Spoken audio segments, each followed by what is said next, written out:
When someone flatters you too quickly, asks too many personal questions, or always seems to know exactly how to make you doubt yourself, it's not kindness, it's strategy. And if you don't recognize the game, you become the pawn. Evil people and manipulators don't attack with fists. They invade your emotions, twist your perception, and quietly chip away at your confidence until you can no longer tell where your thoughts end and their influence begins. But here's the truth the Stoics knew well. No one can truly manipulate a person who sees clearly, feels deeply but controls it, and guards their inner fortress with reason. In this video, we'll uncover the Stoic path to outsmarting manipulators. Not by fighting them, but by becoming immune to their weapons. You'll learn 5 ancient principles that will sharpen your judgment, protect your peace, and expose manipulation for what it is: emotional theft. The world doesn't need you to be louder. It needs you to be wiser, calmer, and harder to deceive. If you're ready to stop being reactive and start being unshakable, hit that like button, subscribe to the channel, and let's begin. Number 1. Guard your inner fears. Manipulators are not hunting your strengths. They're watching for your fears. Every subtle reaction you show, every flinch when someone mocks you, every hesitation when asked about your past, every silence when a topic makes you uncomfortable is a signal, a map. And if you're not aware of what you reveal, they will use it against you, not directly. No, they're more cunning than that. Instead, they will echo your insecurities at strategic moments, just enough to keep you in doubt, just enough to slow your growth. They don't destroy your peace all at once. They take small pieces by reminding you of what you're afraid of. That's why the Stoics taught, know thyself, or others will know you in ways that you do not. Your inner life, your thoughts, emotions, vulnerabilities must be guarded like sacred ground, Epictetus warned. What upsets people is not things themselves, but their judgments about these things. And a manipulator's entire strategy is based on altering your judgment. By magnifying your fear, to guard your inner fears, you must first have the courage to name them. Most people run from this. They distract themselves with noise, with endless doing, with shallow relationships, anything to avoid sitting quietly with their own discomfort. But avoidance feeds fear. Stoicism demands the opposite: confrontation through clarity. What do you truly fear? Rejection, abandonment, public embarrassment, loss of control, being misunderstood. If you cannot speak your fear aloud, it owns you. But when you call it out without flinching, you weaken its grip. Seneca once wrote, "He who fears death will never do anything worthy of a man who is alive." This isn't about fear of mortality alone. It's a principle. A person who fears judgment will stay silent when they should speak. A person who fears abandonment will cling to toxic relationships. A person who fears failure will sabotage their own progress to avoid disappointment. And the manipulator watches silently, waiting for these cracks to show. They don't need to shout or coerce. All they need is to whisper the right insecurity at the right moment, and your will bends. So how do you become immune? You start by disciplining your emotional expression. This doesn't mean suppressing your emotions. It means becoming intentional with what you express and with whom. Marcus Aurelius said, "If it is not right, do not do it. If it is not true, do not say it." Let that apply to your vulnerability too. If revealing something personal will not lead to growth, clarity, or mutual respect, keep it within. You're not being secretive, you're being strategic. Some people wear their trauma like an open wound, offering it to anyone who asks. They confuse vulnerability with openness, but true vulnerability is earned. You don't hand over your heart to someone who hasn't shown they can hold it with care. You don't share your shadows with someone who thrives in the dark. Real connection is mutual. If someone is only ever curious about your wounds but never reveals their own, they are not connecting, they are collecting. Look at public figures who've been destroyed not by their failures, but by their lack of discretion. Howard Hughes, one of the richest men in history, was brilliant and driven. But as his mental health declined, people around him discovered his phobias. Germs, betrayal, even imperfection. And they began to control him through those very fears. He became a captive of his own mind and of the people who had access to it. Now contrast that with someone like Fred Rogers.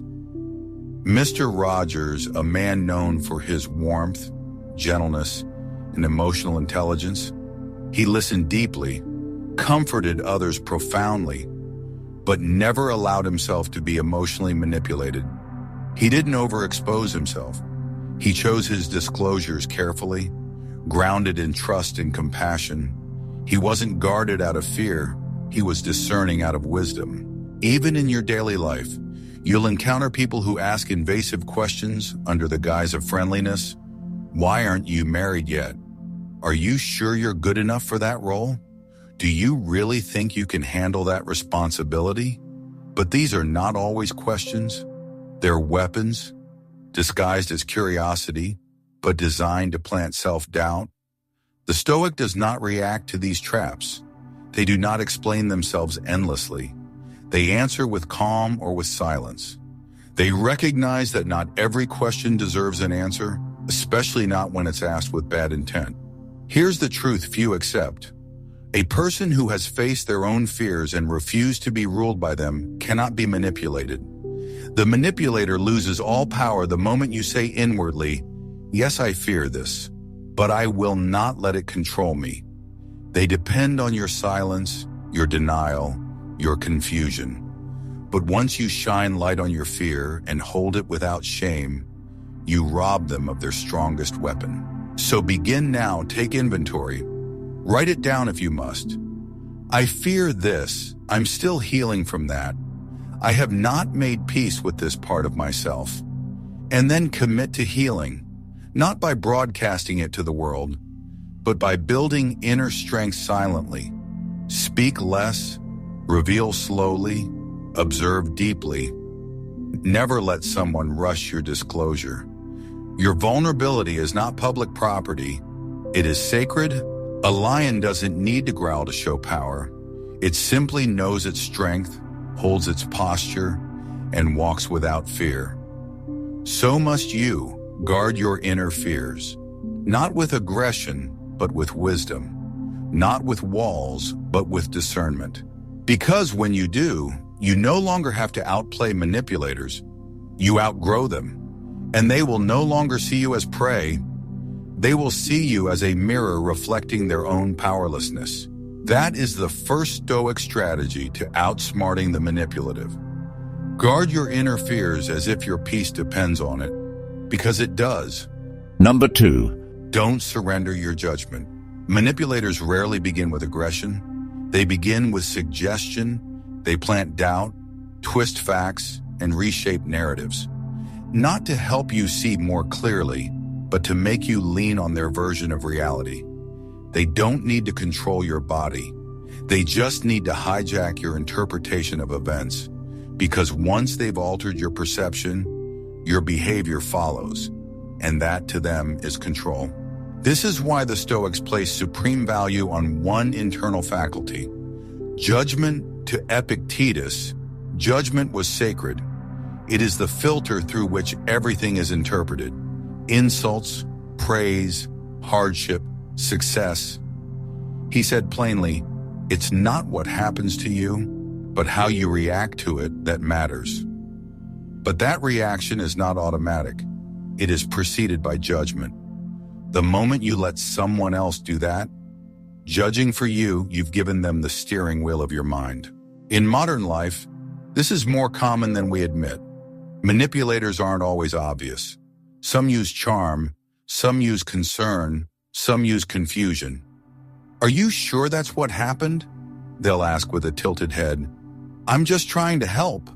They'll insist as they dismantle your confidence piece by piece. And slowly you begin to defer, not because they're always right, but because they make you question your own thinking. The Stoic answer is what I call the art of slow belief. In a world obsessed with speed, instant replies, snap judgments, emotional outbursts, Stoicism invites us to pause, to observe, to wait. Marcus Aurelius wrote, "Be tolerant with others and strict with yourself." This includes being strict with your belief process, not cynical, not distrustful, but deliberate, earnest, truth-seeking. This practice doesn't mean you dismiss everything. It means you ask, is what I'm being told verifiable? Who benefits from me believing this? Am I reacting from truth or from fear, flattery, or fatigue? These questions are not signs of paranoia. They are the habits of a sovereign mind. Consider Eleanor Roosevelt. She was often criticized, ridiculed, and underestimated, especially early in her public life. But she was slow to internalize the judgments of others. When opponents tried to reshape her narrative, she didn't react with outrage. She observed, she studied. She even invited criticism into her thinking process. But only when it sharpened clarity, never when it dulled conviction. Her refusal to surrender judgment allowed her to become one of the most respected voices of principle in modern history. In contrast, think of how many people fall into what the Stoics called assent without examination. This means accepting an idea without testing it first, and manipulators thrive in these unguarded moments. They speak with confidence, not accuracy. They offer emotion, not evidence. They demand quick decisions. Sign here, agree now, trust me, and many comply. Thinking compliance is kindness or trust is virtue. But the Stoic knows better. Real virtue requires awareness. Trust is not given. It's earned, tested, and sometimes revoked. A mind that cannot question its own assumptions is a mind that is easily led. That's why Stoicism isn't just a shield. It's a compass. It tells you not only how to defend your clarity, but how to seek it actively, even when it's uncomfortable. Now pause and reflect. When was the last time you accepted something just because it felt good to believe? When did you nod in agreement to avoid conflict or to preserve harmony at the expense of your own knowing? These are not signs of weakness. They are signs of a mind that needs boundaries. Judgment, like any valuable asset, must be protected through regular practice. In daily life, this looks like saying, "Let me think about that," instead of nodding along. It means withholding your approval until you've checked the facts. It means saying, "I'm not sure," even when people expect certainty. You don't have to be fast to be wise. In fact, wisdom often looks like delay, like restraint, like silence in a room full of noise. There's a subtle but powerful transition that happens when you live this way. People begin to notice that you are not easily swayed. They may call you aloof or overly logical. They may try to guilt you into quicker agreement. But let them. The moment you need everyone to approve of your thought process is the moment you've already compromised it. Seneca said, "If you wish to be loved, love yourself first." And to love yourself means to respect your own perception enough not to hand it over without reason. A real-world test of this is how you respond to flattery. A manipulator will often cloak their agenda in praise. "You're so smart. I bet you'd agree with me.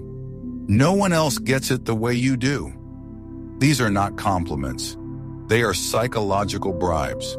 A Stoic hears them and says, "Thank you," but believes nothing until the content of the claim has been examined. This is not coldness, it is sovereignty. Likewise, when someone gossips to you in confidence, ask yourself, why am I being told this? What's the aim? Is this about truth or control? The Stoic does not become a trash bin for another person's distortions. They hold space for truth, not for drama. And if you ever feel unsure, return to this mantra. Is this mine to believe? That simple phrase can interrupt manipulation at its root, because belief is a choice.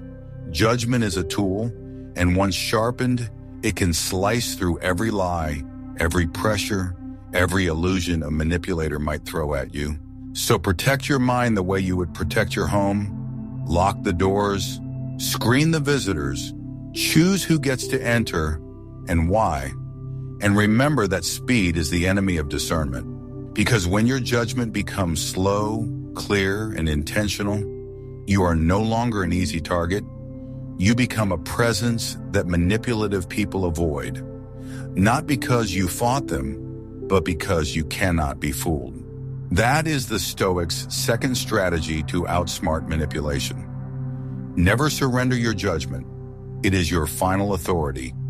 Guard it like your life depends on it, because it does. Number 3. Pause before joy betrays you. It sounds strange at first, that joy could betray you. Isn't joy the very thing we strive for? Isn't it the reward for our discipline, our patience, our endurance? But the Stoics, ever watchful of the full cycle of emotions, understood a deeper truth. We are never more vulnerable than in moments of happiness, because in those moments, our guard is down. We relax, we open, and most dangerously, we assume. When things are going well, when you feel validated, seen, or successful, your instinct is to embrace it fully, and that's natural. But this is precisely when manipulators begin to circle. Not with confrontation, but with flattery. They don't challenge your joy. They align themselves with it. They praise you, echo your words, cheer you on. Not always because they care, but because they know that joy opens doors. Logic usually keeps closed. This is the paradox. In sorrow, we often think clearly, but in joy, we become generous with our trust. We say yes too quickly. We share secrets. We commit. We believe. And that is the opening manipulators wait for.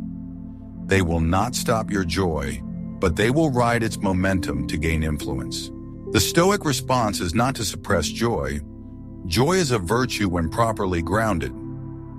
Marcus Aurelius reminded himself each morning, "When you arise in the morning, think of what a privilege it is to be alive, to think, to enjoy, to love." Joy has a place in the disciplined life, but Stoic joy is not giddy, it is not intoxicated, it is anchored. It celebrates without surrendering clarity. There's an important principle here. You must not confuse elevated emotion with accurate judgment. Just because something feels good doesn't mean it is good. Just because someone flatters you doesn't mean they respect you. Just because a door opens doesn't mean you should walk through it blindly. Consider the example of Robin Williams, beloved around the world, admired by millions. In public, he radiated joy, but in private, he struggled with isolation, misjudged relationships, and the burden of constant praise. He once admitted that it was hard to tell who genuinely cared and who just wanted access. When everyone claps, how do you spot the one who's only pretending? This is not a weakness of fame. It's a reality of unchecked joy. When the applause is loud, it becomes hard to hear your own inner voice. That's why the Stoics train for joy as much as for pain. Seneca wrote, "There is no enjoying the possession of anything valuable unless one has someone to share it with. But to share joy wisely, one must first know who is safe, and that requires discipline.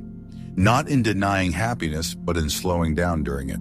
The key practice here is what I call the joy pause.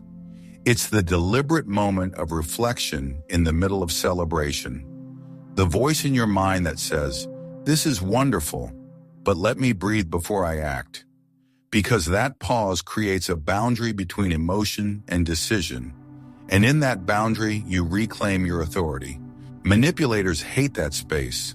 They want quick agreements, emotional loyalty, impulsive sharing. "Why are you overthinking it?" they ask. "Just enjoy the moment." But real joy does not fear scrutiny, and the people who belong in your life will not rush you into belief or commitment. Let's take another example. This time from business, Warren Buffett, one of the most successful investors in history, is known for his calm demeanor, but what's less discussed is how he handles success. After a win, he doesn't immediately reinvest or overextend. He reflects, he writes, he waits. He studies what went right and what could still go wrong. That pause in prosperity is what protected him from many of the emotional pitfalls that ruin others. That's Stoic strategy in financial form. Celebrate internally but decide externally, with delay, with thought. In your personal life, watch how joy filters your vision. When a new friend showers you with praise, ask, is this genuine or is this a tactic? When someone agrees with everything you say, pause and wonder, are they thinking or mirroring? When someone joins you in your success but disappears in your struggle, remember, joy attracts both light and shadow. Your task is to separate them. One way to do this is through solitude, not isolation, but short moments alone after moments of high emotion. Journal, walk, breathe, reflect on what was said, what was offered, and what you might have promised without realizing. Ask yourself, if I were feeling neutral, would I still make this decision? Would I still trust this person? Would I still share this story? Those questions anchor you. Even Oprah, a woman well acquainted with success, credits her longevity to this practice. When a project excites her, she doesn't immediately say yes, even if her whole heart wants to. She consults her instincts, her values, and the timing. She lets the energy rise but not rule, and that is why she has endured. Not just as a public figure, but as a respected soul. So let this be your discipline. When life gives you joy, honor it, but don't be swept away. Let yourself feel deeply, but think clearly. Take pride in your success, but don't trade it for premature loyalty. And when someone flatters you too eagerly, pause and ask, what do they stand to gain if I believe this? Because true confidence is not proven in sadness. It is proven in celebration. When you can hold on to your mind in a moment of elation, you prove that no emotion, no praise, no pleasure has the power to blind you. That is the Stoics' third strategy to outsmart manipulators. Pause before joy betrays you, because even light, when unexamined, can cast the deepest shadow. Number 4. Set limits, not lifelines. Manipulators don't always appear threatening. In fact, the most dangerous ones appear generous. They offer help when you're down. They show up when no one else does. They pay for dinner, offer you a ride, support your idea, and then wait. They wait for the moment you feel indebted. Because to them, kindness is not compassion, it's currency. And your repayment comes not in dollars, but in obedience. The Stoics warned against such exchanges. Seneca wrote, "A benefit is to be reckoned not by what is done or given, but by the spirit in which it is bestowed. A gift, when pure, seeks no return. A favor, when manipulative, is simply a down payment on future control. And if you don't see the difference, you'll soon find yourself nodding yes when your gut says no, just to avoid the guilt of seeming ungrateful. This is the first sign that a favor has become a trap. When you feel like you owe something you never agreed to, when the original act of kindness keeps reappearing in conversations, always when the other person wants something, it starts with phrases like, "After all I've done for you," or "I was there when no one else was." These aren't expressions of love. They're invoices, and if you keep paying, you'll bankrupt your peace. The Stoic response is not to reject all help. That would be pride, not wisdom. Stoics accepted support, but they drew boundaries. They understood that accepting a gift doesn't mean selling your autonomy. A limit says, "Thank you, but I remain free." A lifeline says, "You saved me, now I'm yours." One is rooted in respect, the other in dependency. To avoid this trap, you must practice early discernment. When someone helps you, ask yourself, would they still respect me if I decline their next request? If the answer is no, it was never help. It was leverage in disguise. Look at Marcus Aurelius.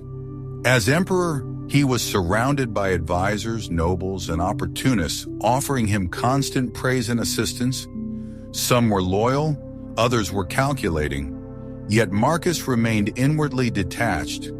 He accepted what was offered, but never gave away his judgment, he wrote privately. Never regard something as doing you good if it makes you betray a trust or lose your sense of shame. He knew that help that compromises your clarity is not help. It's sabotage dressed as generosity. In today's world, consider J.K. Rowling. After her success, she received countless offers from publishers, producers, influencers, many disguised as support, but she turned down a great number of them. Why? Because she understood the hidden cost. She said no, not because she was ungrateful, but because she was clear. Not every opportunity is a blessing. Not every offer is a gift. Some are obligations wrapped in pretty paper. The Stoic's job is to look beneath the wrapping, ask, what is the intent behind this gesture? Does it feel clean or conditional? When help comes with an unspoken debt, say thank you and walk away. And if you've already received it, acknowledge it with grace, but draw the line.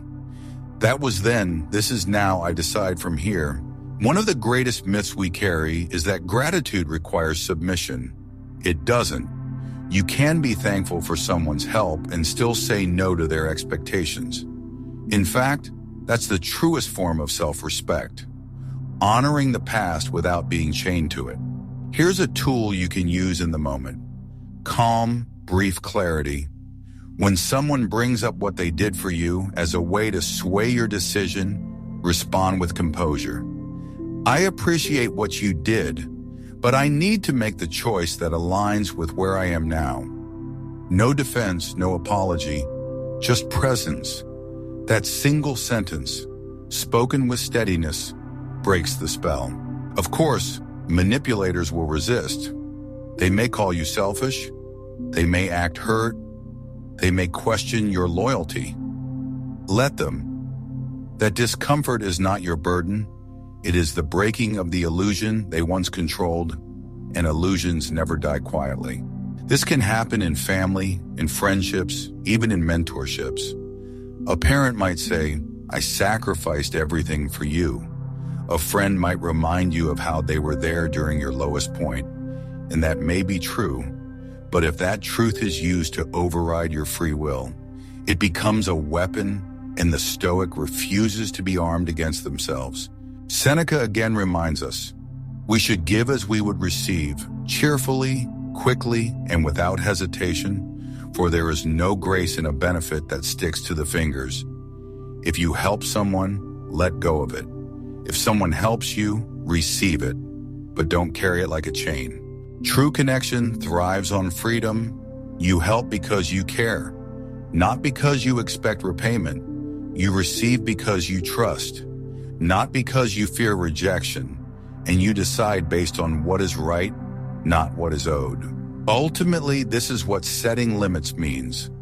It means refusing to let guilt write your decisions. It means recognizing that your peace is not for sale, not even to those who were once kind to you. It means being grateful, but not bound. And above all, it means honoring your own clarity over someone else's control. That is the Stoics' fourth strategy to outsmart manipulation. Set limits, not lifelines, because help that costs your freedom is not help. It's a leash, and you were not born to be tethered. Number 5. Protect what you reveal. The most skilled manipulators aren't the loudest. They're the most curious. They don't overpower you with demands. They disarm you with interest. They ask questions not to understand, but to gather. They listen more than they speak, but not out of reverence, out of calculation. Their silence isn't contemplative, it's strategic. It creates the illusion of safety, so you'll fill the space with your truth, and they'll quietly store it for future use. That's why you must protect what you reveal, not from paranoia, but from wisdom. Because words once spoken don't just vanish, they become currency. In the wrong hands, your past becomes a pressure point. Your dreams become leverage. Your honesty becomes a tool for control. The Stoics knew this long before social media made oversharing a virtue. Epictetus said, "Keep silence for the most part, and speak only when you must, and then briefly." It wasn't a command to hide. It was a command to choose, to be intentional, to know the weight of what you give away when you speak without discernment. Let's be clear, not all questions are innocent. Tell me about your biggest fear. Why did your last relationship end? What's something you regret? These can sound like genuine interest, but if the asker shares nothing in return, if their own life remains shrouded in fog, then the exchange is not connection, it's extraction. And if you're the only one opening up, you're not building a bridge, you're digging a hole. So what is the Stoic alternative? Strategic silence. It is not avoidance, it is not stonewalling, it is the practice of holding back not out of fear, but out of strength. It's knowing that mystery is not deception, it is self-respect. It's understanding that what you reveal should serve a purpose, connection, growth, healing, not manipulation, confusion, or flattery. Observe how easily people give away their stories today. A kind word, a listening ear, a sense of validation. And suddenly the most personal traumas are spilled out like water from an unsealed cup. And yet later they wonder why they feel exposed, why others don't honor the depth of what was shared. But the truth is, what is offered without boundaries is rarely valued. Maya Angelou understood this deeply. She shared her pain, but never impulsively. Never to win approval, she spoke with measured grace, revealing only what was necessary to illuminate a truth. Not to indulge a wound, that's the kind of voice that lasts, that earns trust without begging for it. Now contrast that with those who reveal everything, hoping that transparency will earn them love. It may win attention, but rarely does it build respect, because vulnerability without wisdom becomes performance. And manipulators love a good performance, especially when they didn't have to audition for the role. This is where the Stoic mindset creates a profound shift. You begin to speak from strength, not from need. You pause before responding. You observe before revealing. You ask yourself, has this person earned access to this part of me? Not through charm, but through consistency, through respect, through silence that feels safe rather than suspenseful. Think of Steve Jobs. For all his charisma, he was famously guarded. He didn't reveal strategy until it was execution. He didn't explain every move. He let silence do the work of positioning. His mystery wasn't arrogance, it was clarity. When you say less, people listen more. And when you reveal less, people project more, which gives you control not over them, but over your narrative. In daily life, practice this. When someone asks a question, don't rush to answer. Pause. Ask why they want to know. Reflect on their pattern. Do they reciprocate vulnerability or only collect it? If they push harder when you resist, that's not intimacy. It's interrogation. And your silence is the most honest answer. You don't owe anyone your story, not the full version, not the raw cut. You owe yourself peace, and you owe your future the protection of your present clarity. This doesn't mean you never open up. It means you choose who, when, and why. And if those answers are unclear, stay quiet. Even in professional settings, revealing too much too soon can become a liability. Oversharing at work doesn't build trust. It often erodes it. People may smile, but they take mental notes. Stoicism teaches you to lead with character, not confession, with boundaries, not bleeding. And when someone says, "You can trust me," don't. Trust is not declared. It is demonstrated over time, through aligned actions, not persuasive words. The Stoic understands trust is a slow-burning fire. It must be fed with truth, but protected with caution. So the next time you feel compelled to share, ask yourself, what do I want from this? Relief? Connection? Recognition? Then ask, will this person honor that? Or are they simply curious? Curiosity is not care. Flattery is not friendship. And silence is not emptiness. It's protection. Let your words be precious, not rare out of fear, but deliberate out of value. Let your truth be known not to everyone, but to those who have earned the privilege of knowing it. Because once your story is in someone else's hands, you cannot control how they will hold it. That is the Stoics' fifth and final strategy to outsmart manipulators. Protect what you reveal, speak with intention, guard your story, and never forget. Your peace is worth more than anyone's curiosity. You don't have to outfight a manipulator. You don't need louder words, sharper comebacks, or endless explanations. You just need clarity, discipline, boundaries, and above all, stillness. Because manipulation is noise. It thrives in chaos and speed, in emotional turbulence. But when you move slowly, think clearly, and speak only with intention, you become unreachable. The Stoics didn't teach us to become paranoid or closed off. They taught us to live with open eyes and guarded hearts, to trust, but test, to speak, but only after listening, and to feel deeply, but never follow feelings blindly. The 5 strategies you've just learned aren't tricks. They're armor, not for battle, but for peace. If this message grounded you, reminded you of your power, or helped you see something more clearly, subscribe for more. Because the journey doesn't end here. It begins each time you choose clarity over confusion, stillness over noise, and truth over charm. Stay sharp, stay sovereign, and remember, the most powerful person in the room is the one who cannot be manipulated.